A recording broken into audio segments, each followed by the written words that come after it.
Hi, I'm Charles from Southern Indiana. Today I'd like to tell you about some bling I'm going to add to this Ford Transit that my wife and I converted about a year and a half ago. Let me tell you all about it. Thanks for watching. So this is a 2018 Ford Transit 250, medium roof, 148 wheelbase. We got it empty a year and a half ago, spent 6 months converting it. It turned out great and we love it, and I just made some more reservations today for a trip down to Tennessee coming up in October. It's basically done, but every now and then we add some tweaks. I recently added a swivel on the seat for my wife and a mount so we can put a lagoon table there. Works great. And then I decided to add some extra lighting, mainly for safety when we come in and out at night going to the bathroom or down visiting people at a campground and coming back. I want it lit up underneath like you see other people do on their rig, especially big RVs. And so I want to do that. And then I decided I want to add some, just for fun, some light all around the top, well, actually on both sides, not the rear and front of the roof rack, just to add some fun lighting that probably won't stay on all night, but this will. So let me show you the two kits that Nilight sent me, and I've got some of their LED bar lights on the front and back already, so I was already familiar with the company, what they make, and they've held up just great. So let me show you the two kits, what's alike, what's different, and then tell you how I'll be installing them. Well, I'm not going to get all super detailed about these strips and how the lights work and all that. If you want all that information, go to the website or look on the Amazon links that I will put down below. And by the way, I don't benefit from those links. They did give me these to review, but I don't monetize my channel, and I'm not going to do Amazon links that benefit me. They'll just be standard links, okay? But basically, both kits, the RGB and the RGBIC integrated circuit one, they both have two 3-foot strips and two 4-foot strips. The only difference is in the way that they're made, besides the one is more complicated because you can do fancier colors and you can dial in millions of colors. This one is, the basic RGB has 8 choices of colors, and then you can choose between fades and all the rest. But the only real difference is the basic kit, each one is wired separately, and you have a center place that you put them underneath, and then you run your wires to the control, and then you run that to your power source. The other kit, as you will see up on the roof, they are wired in pairs and hardwired to the little control box. And so either way works. Personally, I like them separately. It just makes it a little easier to grab the one light, start wiring it underneath. But either way, it gets the job done. Once it's done, it's done. So you are either zip tying them underneath. There are a lot of factory holes under there. Zip tie, keep them away from the muffler or tailpipe and all that, not in the way of anything, you know. You can zip ties with these little clips with screws. I think I'll mainly just use the zip ties here, and up on the roof I might use these because I've got a wood deck up there. So two 3-foot, two 4-foot strips, and on the insulation down here I'm putting one across the back and front and along the running board, two 4-footers, because we're doing this for safety, getting in and out and just coming back at night and it's all lit up. We don't have to have it super bright. We can have just one color, or we can have it gently changing from one color to the next, but during the night I just want one color subdued on, okay? I'm not lighting up all the sides like a typical person that buys this to light up their Jeep or their truck and be one of the cool kids, you know. And then, so that's basically it, and the way that you can power these, you've got a couple of choices. Here is one way. They send you a fused pair of wires, got a fuse in here, and they give you extras with bare wires, and you can run these to your fuse block or fuse panel. Most typically it would be in the back of a van, and so that's one way to power it. And then all the lights, all the strips feed into this. Well, another option, this is what I'm doing, is I'm plugging this in, the standard plug that you plug into a cigarette lighter plug, and I'm drilling a hole underneath, through the floor, through the cabinet, and inside this kitchen cabinet where the sink is a place to plug this in. This will be turned on, and I have a switch panel here that I'll show you a picture of. And you can turn on, hit one switch, it will turn it on, and I can also control it with the remote. Okay? And then the other one I'll show you when I'm up there, but it came with just the bare wires. But I had an extra plug, and I've already gone ahead and I spliced in a regular plug, and I did heat shrinking and wrapped in tape.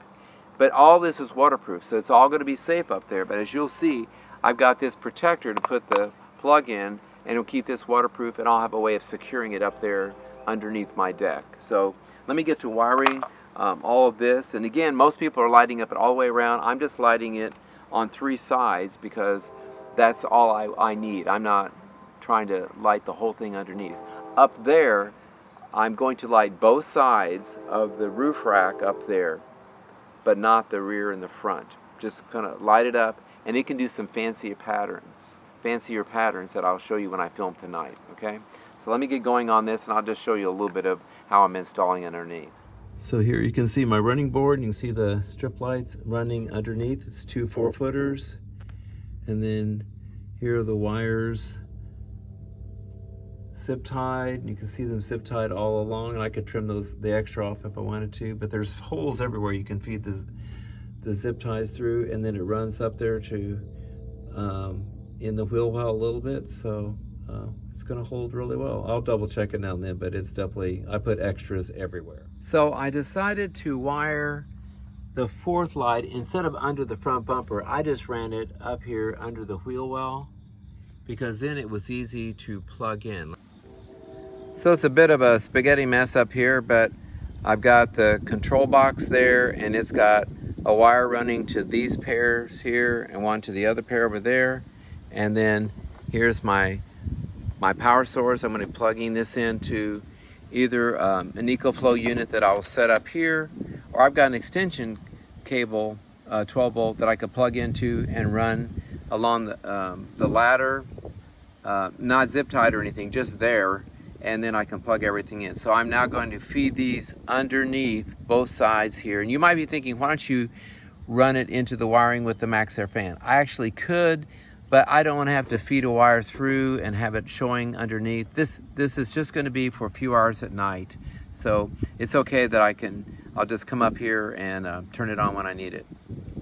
So I got some bigger zip ties, and I have all those wires gathered underneath. And the reason there seems to be so many wires is because normally this kit is meant to be under a vehicle, and it's going to front, back, and sides. But I'm not using all that wiring footage, but I don't want to cut and splice it. So it's just all gathered underneath here. And then here's that waterproof box that is holding the 12 volt plug.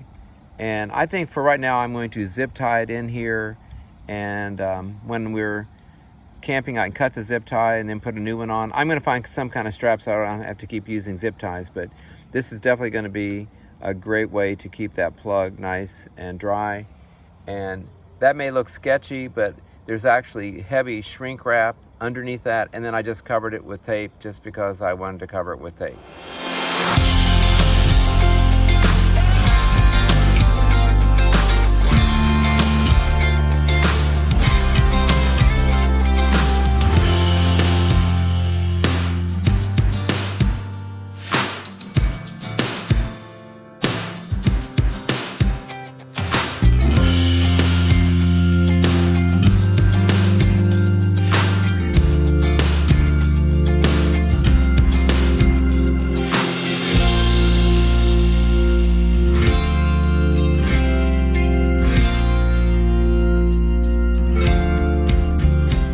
So you just saw some images and videos I shot last night after a rainstorm down at the school parking lot.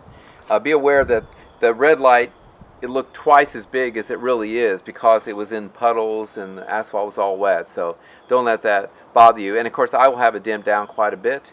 I was running the light up on the roof rack with a small River Mini from EcoFlow. So you may have seen a red light on, so that's what that was up there. And if I was at a campground and it's not going to rain, I could, instead of having the battery sit up there, I could run this, plug in the light up there, drop this down and set the battery underneath, or run it through a window. Or I'll show you a couple pictures. I use converters. If we have shore power, I don't use really any of my EcoFlow lithiums. I'm using shore power, so I run my 12 volt everything with those converters, and I could do that with the light up there as well. And did want to mention, of course, I've been mentioning they have remotes. This is for the fancier RGBIC, the integrated circuit up there, and it's got basic color modes, colors, and then it's got over 250 different scenes, different lighting schemes, and then a bunch of music modes. And then the one underneath, the RGB one's got 8 colors to choose from, a few what they call jump and fade modes, plus some music modes. So I will show a picture at the very end of the video with a manual if you want to kind of freeze frame and look at it. There are more than I could possibly show. I mean, I'm not, it'd take an hour or longer to show all the different modes, but I just gave you a little sampling of it. So it's going to work out great. And the reason that you see those big bundles of wires, and I mentioned it up there, but underneath here, just want to remind you, normally this light kit is used to light the front, back, and sides on a vehicle. I'm doing a different situation here, just lighting a part of my vehicle. Therefore, I end up with a bunch of extra wires that I don't want to cut and splice. I just bundle them together, zip tie them carefully a couple times, and then zip tie them again a couple of times to factory holes down there. So in case you're wondering why there's crazy amounts of wire, that's why, because I'm not really using it in the normal way. So I think it's a great addition. The Nilight RGB, Nilight RGBIC underglow kits, they work great. Nice addition. And thanks for watching.